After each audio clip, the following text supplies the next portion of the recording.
Guys, welcome back. आज बात करने वाले हैं लीवर सिरोसिस पे। तो लीवर सिरोसिस समझने से पहले हम देख लेते हैं लीवर के बारे में कुछ थोड़ा इंट्रोडक्शन, और फिर हम जाएंगे लीवर सिरोसिस पे। अगर मैं लीवर की बात करूं तो ये हमारे डाइजेस्टिव सिस्टम का एक मेजर ऑर्गन है। ये सिचुएटेड है हमारे राइट साइड के जो अपर एब्डोमेन है वहाँ पे, और उसके बाजू का जो एपिगैस्ट्रिक एरिया, अगर आपको याद हो तो 9 क्वाड्रेंट्स ऑफ एब्डोमेन बताया था मैंने। तो उस 9 क्वाड्रेंट में अगर हम देखें तो राइट अपर में जो है राइट हाइपोकॉन्ड्रिया और एपिगैस्ट्रिक एरिया, इसके बीच में हमारा लीवर सिचुएटेड है।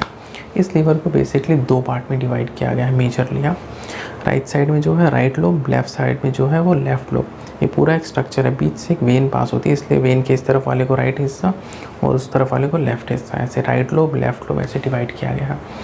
अब लीवर के जस्ट पीछे ही एक छोटा सा ऑर्गन होता है जिसको हम बोलते हैं गॉल ब्लैडर। अगर ये हमारा लीवर है, इसके जस्ट पीछे साइड सिचुएटेड है थैली, गॉल ब्लैडर या पित्त की थैली जिसको हम बोलते हैं। अब क्या होता है, लीवर से 2 डक्ट यानी पाइप जैसे आप समझ सकते हैं, लीवर से 2 डक्ट निकलते हैं। राइट साइड से right hepatic duct, left side से लेफ्ट हिपैटिक डक्ट। ये 2 पाइप निकल रही ऐसे, और ये नीचे आके कॉमन बन जा रही, मिल जा रही, और एक कॉमन पाइप बनाती है जिसको हम बोलते हैं कॉमन हिपैटिक डक्ट। ठीक है, यहाँ तक तो समझा। अब लीवर का तो हो गया। अब जो हमारा गॉल ब्लैडर है वहाँ से भी सेम ऐसा ही एक स्ट्रक्चर, एक पाइप जैसा ट्यूब निकलता है जिसको हम बोलते हैं सिस्टिक डक्ट। तो ये जो सिस्टिक डक्ट है ये नीचे आता है और हमारा जो कॉमन हिपैटिक डक्ट है उसके साथ मिल जाता है, और फिर ये दोनों भी एक कॉमन रूट बनाते हैं जिसको हम बोलते हैं CBD, कॉमन बाइल डक्ट। अब हमारा गॉल ब्लैडर क्या काम करता है ये देखें। लीवर से बेसिकली जितना भी बाइल बनता है, अब बाइल क्या है, बाइल वो सब्सटेंस है जो हमारे जब भी हम फैट खाते हैं उसको डिसॉल्व करने का काम करता है, उसको तोड़ने का काम करता है। क्योंकि जैसे हम खाते हैं बॉडी वैसे उसको पचा नहीं सकते, उसको तोड़ के छोटे छोटे मॉलिक्यूल्स बना के, सिंपल मॉलिक्यूल्स बना के उसको फिर डाइजेस्ट होता है। तो जो बाइल जो हमारा सिक्रेट होता है लीवर से, वो कहाँ स्टोर होता है, हमारे गॉल ब्लैडर में। ठीक है, तो ये तो बात हो गई एनाटॉमी की। अब हम बात करते हैं लीवर के जो फंक्शन। वी ऑल नो कि क्या फंक्शन, बट कुछ अननोन जो हमें शायद पता नहीं हो उस पर बारे में बात करता हूँ। लीवर बेसिकली हमारे मेटाबॉलिज्म में सबसे इम्पॉर्टेंट रोल प्ले करता है। लीवर हमारा इम्पॉर्टेंट रोल प्ले करता है हमारे ब्लड को क्लॉट करने में। ठीक है, तो बहुत बार किसी को लीवर डिजीज़ है तो उसको ब्लीडिंग होने के चांसेस बहुत ज़्यादा रहते हैं। अगला जो फंक्शन है वो है ग्लाइकोजन। ये बहुत इंपॉर्टेंट है। देखो क्या होता है, जब भी हम खाना खाते हैं उसको हमारी बॉडी सिंपल सब्सटेंस में तोड़ तोड़ के सिंपल सब्सटेंस में ग्लूकोज बना देती है। ठीक है, और उससे हमको एनर्जी मिलती है टिश्यूज़ या सेल्स को। अब क्या होता है, बहुत बार हम फास्टिंग रहते हैं तो हमको एनर्जी कहाँ से मिलती है, लीवर से। लीवर क्या करता है, जो भी हमारा ग्लूकोज है उसको स्टोर कर लेता है वो ग्लाइकोजन के फॉर्म में। तो जब भी हम फास्टिंग हैं, भूखा है, आज पूरा दिन खाना नहीं खाया, तो क्या करेगा, उस ग्लाइकोजन को वो ग्लूकोज में कन्वर्ट कर देगा और हमको एनर्जी देगा। तो ये तो कुछ फंक्शन हो गया। बाकी तो वी ऑल नो लीवर क्या फंक्शन करता है, खाना पचाता है। अगर आपको लीवर में कोई भी प्रॉब्लम हो तो आपको पता है कि आपके डाइजेस्टिव सिस्टम बेकार हो जाएंगे। अब बात करते हैं मेन टॉपिक पे कि लीवर सिरोसिस क्या होता है।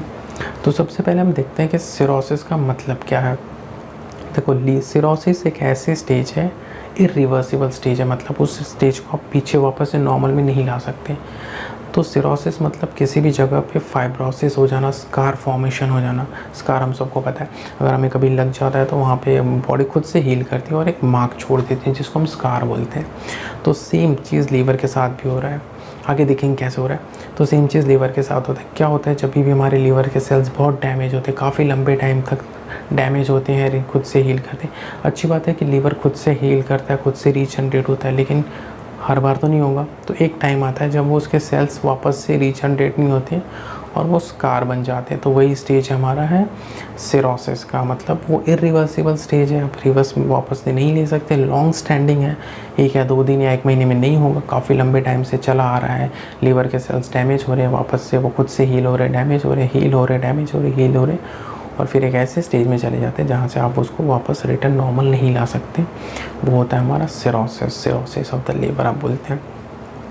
अब बात करते हैं कि लीवर सिरोसिस होने के कॉज क्या, रीज़न क्या है। वी ऑल नो सबसे कॉमन चीज़ क्या है, अल्कोहल, दारू।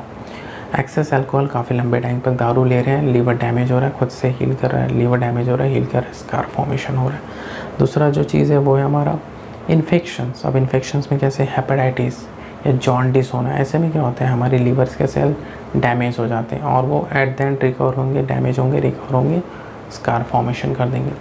अगला जो चीज़ है जिसको हम कैजुअल लेते हैं, बहुत कैजुअली लेते हैं, वो है एक्सेस ऑफ एंटीबायोटिक्स या पेन किलर्स। आप जो भी दवाइयाँ लेते हैं बिना किसी के रिकमेंडेशन के, तो होता क्या है, काफ़ी लंबे टाइम तक हमने दवाइयाँ ली, बहुत सारी दवाइयाँ देखोगे तो लिखा रहता है कि हिपैटोटॉक्सिक, मतलब वो लीवर पे टॉक्सिक का सब्सटेंस है, वो लीवर पे उनका टॉक्सिक इफेक्ट दिख सकता है। जैसे एग्जांपल के लिए पैरासीटामोल, अगर एक्सेस डोज में हमने पैरासीटामोल लिया तो क्या करेगा, वो हमारे लीवर को डैमेज कर देगा। तो ऐसे ही होता है कि अगर आप पेन किलर काफ़ी लंबे टाइम तक ले रहे हैं तो भी लीवर हमारा डैमेज होने के चांसेस हो जाते हैं। अगला जो कॉज है वो ऑटो इम्यून डिजीज, मतलब खुद की बॉडी खुद के लीवर सेल्स को ही मार रही है। अगला जो कॉज है वो है हेरिडिटरी, मतलब बचपन से ही आपको फैमिली में कोई चीज़ चली आ रही है, उस वजह से भी हो सकता है आपके जीन्स में कोई प्रॉब्लम हो। तो ये बात हो गई कि कॉज क्या हो सकती है। अब हम अगर लीवर सिरोसिस है तो हमें क्या साइन एंड सिम्टम्स होंगे कि जिसके बेसिस पे हम समझ सकते हैं।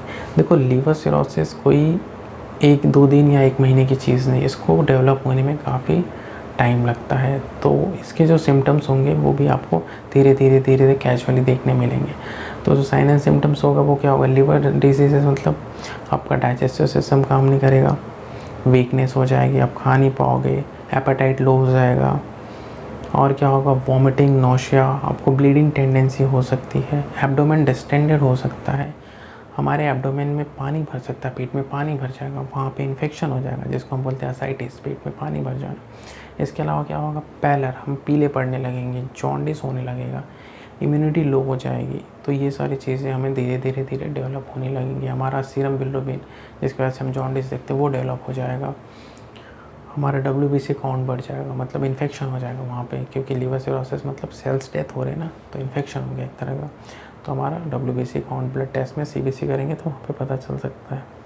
तो ये बात हो गई कि साइन एंड सिम्टम। देखो, ये बहुत टाइम लगता है, ऐसा नहीं कि 2-4 दिन में डेवलप हो गया इसलिए सारे सिम्टम मुझे 2-4 दिन में दिखेंगे, नहीं, धीरे धीरे टाइम लगेंगे। हो सकता है कि आपको पहले स्टार्टिंग में नौशिया, वॉमिटिंग होता था, खाना पचता नहीं था, गैस हो जाता था, फ्लैटस पेट फूल जाता था, अब बहुत दारू फिर भी कंज्यूम कर रहे हैं तो आगे जाके ये स्टेज में डेवलप होगा।